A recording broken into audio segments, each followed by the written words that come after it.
very familiar to me. It's kind of, I think it's my hometown, if I'm not mistaken. Yeah. Not too bad, man. Not bad at all. Yeah. So, I kind of got the train going here, a little hype that a very special guest in the golf space. Of course, it's Maurice Allen, long drive champion. But if you could let everybody know why you are standing on Goat Island, I'm probably pretty presuming right near it, and why you're in Niagara Falls today. Yeah, so what's taking place tomorrow, they're putting a commemorative bench and plaque down where my ball landed when it crossed Niagara Falls over the horseshoe. So it's 427 yards from where it hit. Apparently, they don't really put plaques down here that often, so that's a big deal, which is kind of cool. So my family's up here, everybody's here, so we're just kind of just enjoying the moment. Yeah, so I thought it'd be a pretty cool background for a live too. So absolutely. Well, I'm biased. I grew up, I was born in Niagara Falls, so it's always near and dear to my heart. And seen a lot of things go on in Niagara Falls, but not somebody hit the ball across. So if you can take us back to that day, because today we're going to talk about preparation, performance, and recovery, which leads into that event, how it went down, and then we'll talk about what you're doing in those areas today. Yeah, so the big thing was, if you look at the preparation, there's no real way to prepare for something like that. You don't have the ability of hitting through mist and rain and wind and all that other stuff. I mean, the one thing I did do obviously was I hit into the wind as much as I could, because that was my biggest nemesis that I could control, was what will the ball do into the wind. Ironically, that day I was into the wind. I was not downwind. The first day they called us off because the weather was bad. It was downwind. And then the next day when the weather was seemingly a little bit better, we were into the wind. I was like, oh man, that's crazy. But it was what it was, but it's not much different than anything else in long drive. You're still training to swing the club fast, hit the ball hard, hit it far, and with the least amount of spin possible. So that's what that came down to. That's excellent. If you can give everybody the carry on that too, that's pretty impressive. I know you gave the total. Yeah, so the carry was 393, ironically, the same number that I won the World Championships with, and then it hit the pavement and bounced to 427. Gotcha. That's excellent. So as we talk about preparation, not only do you prepare as an elite athlete, and we've talked about that in other Instagram lives, but I think where you and I were really fascinated with what Super Patch can do also, as we both got involved with the company, is preparing for life. So can you talk about that side of Super Patch too? Yes, we know you're an elite athlete, but you've got to still be prepared for life. So can you give some of those secrets that you found beneficial as you start now putting Super Patch into your daily life? Yeah, I think a lot of times when people are looking at anything on the performance side, they always kind of couple it with an athlete. They're thinking about an athlete performing, but the truth of the matter is everyone performs every single solitary day that they're alive.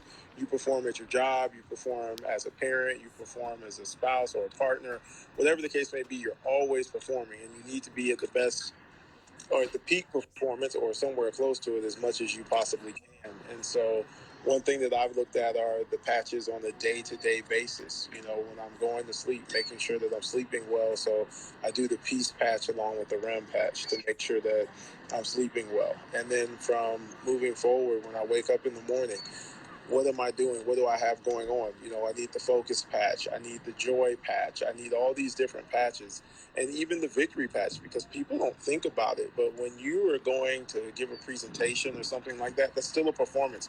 Your body's still under the same amount of stress. It doesn't know the difference between that and running a mile. Your heart rate gets accelerated. Everything is just starting to twitch and keep moving in a different manner. And so that's another way. And then the recovery. So now after your body's exerted itself the way that it has, what are you doing to recover? For me, I obviously will go back to the same old patches that I love so much. So I'll do a freedom patch. I'll turn around, and especially if I'm flying, so like tomorrow night I'll be flying, one of the big things I put on is a defend patch to make sure that my immune system is not going to be compromised or anything like that when it's bombarded with all these outside elements, because I'm not traditionally around people.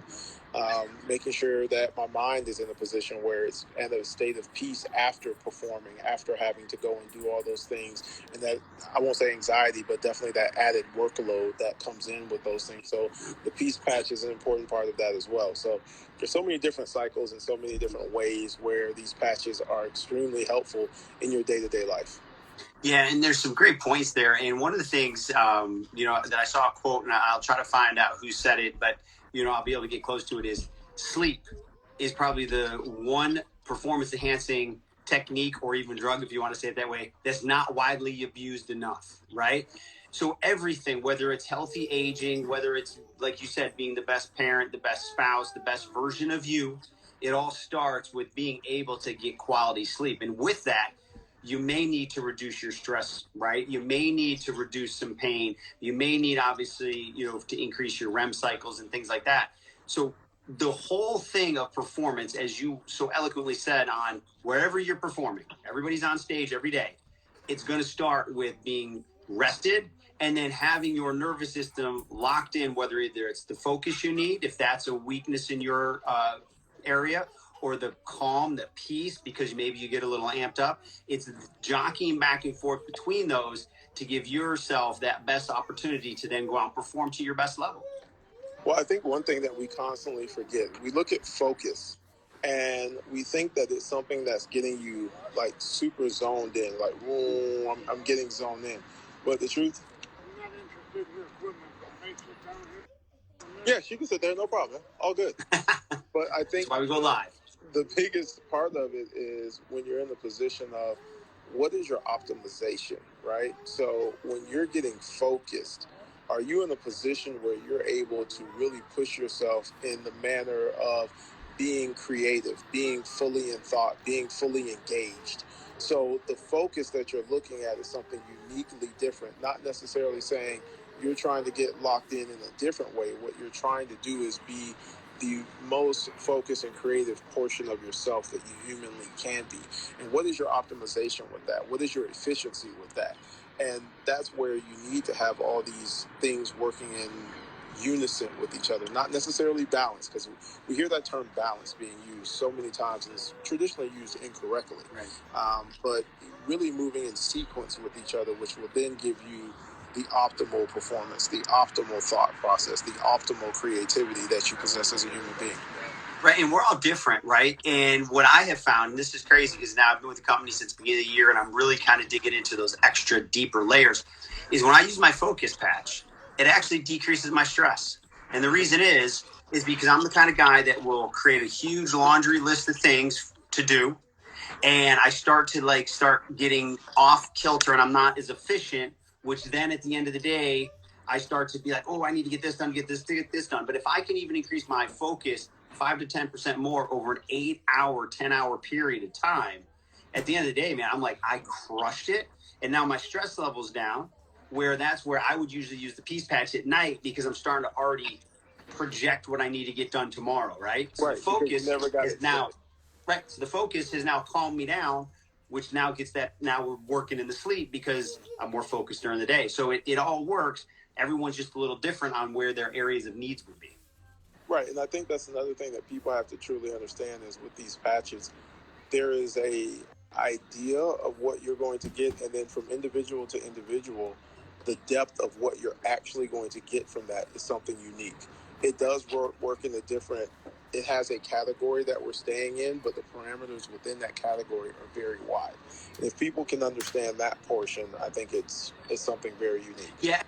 And Maurice, now that I've been with the company for a while, people are reaching out. I'm kind of seeing now a pattern with the questions. I kind of really now have some data points where I can answer it is, when people are using them all the time, the results are going to be consistently different. And here's what I mean by that. Is our central nervous system, right? What we're doing is central nervous system optimization.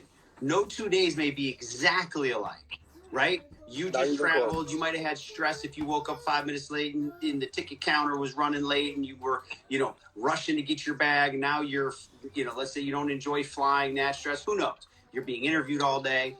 Yeah, that day, you're going to see a different outcome if you're using the peace and the joy and the focus. Where another day, those systems need a little bit of a tweak, but won't maybe be tweaked quite as much. So there's going to be a variable, but it's not the technology within the patch that's the variable. It's where is your central nervous system in those specific neural networks on that day? Because one of the quotes that I stole from our founder, Jay, is your central nervous system is under attack each and every day.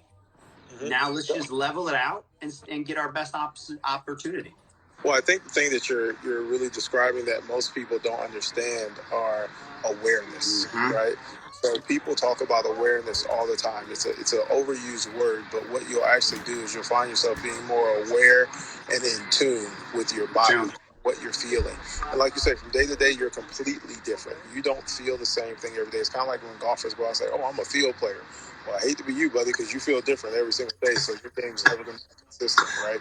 And so that's why you focus on the numbers. That's why you focus on the math. Well, the same thing happens in your day-to-day life.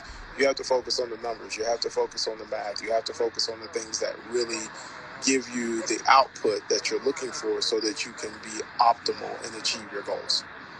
Yeah.